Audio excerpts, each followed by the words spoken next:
Salve, oggi vi mostrerò come cambiare le batterie di un aspira molliche AEG rapido che ormai non ha più potenza, un poco stanco, quindi ho comprato 4 batterie SC da un Volse 2. In teoria potete utilizzare delle batterie da 3000 o da 2000 mAh, io ne ho prese da 6000, vediamo come sono, non le conosco. L'unica cosa che vi servirà è un cacciavite a croce. Cominciamo, quindi dobbiamo smontare. Allora, smontiamo quindi l'aspira molliche, questo è il modello. Immagino che anche gli altri modelli siano più o meno simili. Dovete calcolare che se è un 4,8 volts sono 4 elementi da 1 e 2, se dovesse essere di più probabilmente serviranno più elementi. Quindi si tolgono le viti, 1, 2, 3, 4 e 5.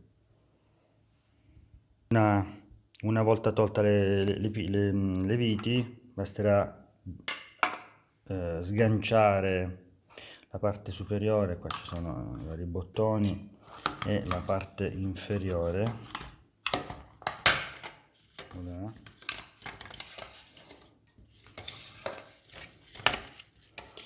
Restano due viti, questa e questa qui. Ho tolto le viti, quindi l'elemento col pulsante si muove, possiamo rimuovere quindi il restante. Voilà, vedete le 4 batterie, stesso formato. Adesso quello che dovremo fare è dissaldare i fili qua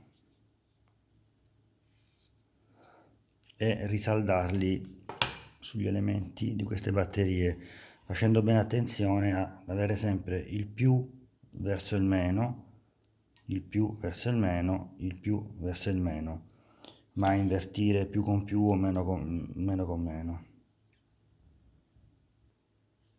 Allora è importante togliere le guaine di protezione qua e qua e dissaldare con un saldatore i due fili. Questi sono il positivo e il negativo che vanno alla scheda elettrica, mentre questo filo blu qua non è altro che il filo che va in serie alle altre 3 batterie. Ok, dissaldati.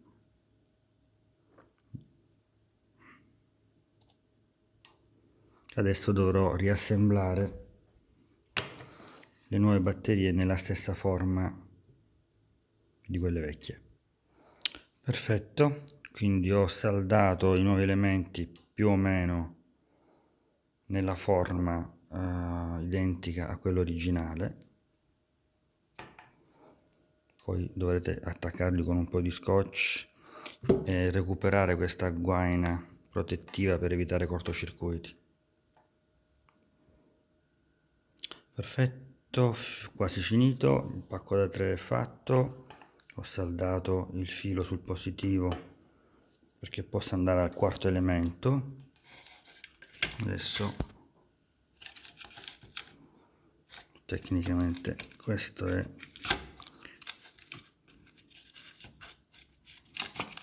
voilà. Questo è come dovrebbe essere il pack adesso. Ne manca una, manca l'ultima dove c'è il negativo qui e il positivo qua. Il positivo andrà a questo filo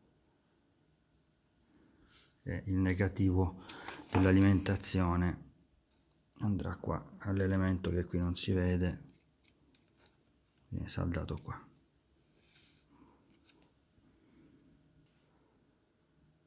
Ecco qua montato, il positivo è qua e il negativo è qua perché il negativo è più lungo, quindi per comodità è meglio farlo così.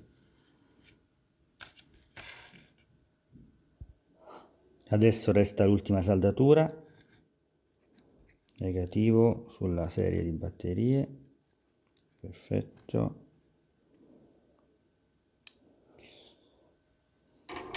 Fare sempre attenzione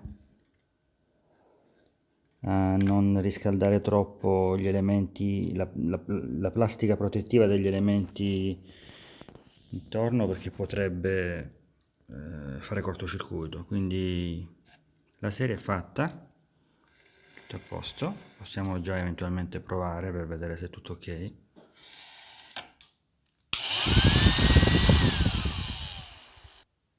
L'apparecchio è rimontato, ho messo le 5 viti, queste sono le vecchie batterie e adesso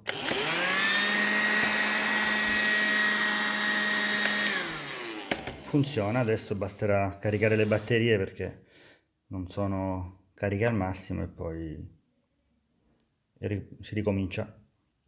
Saluti.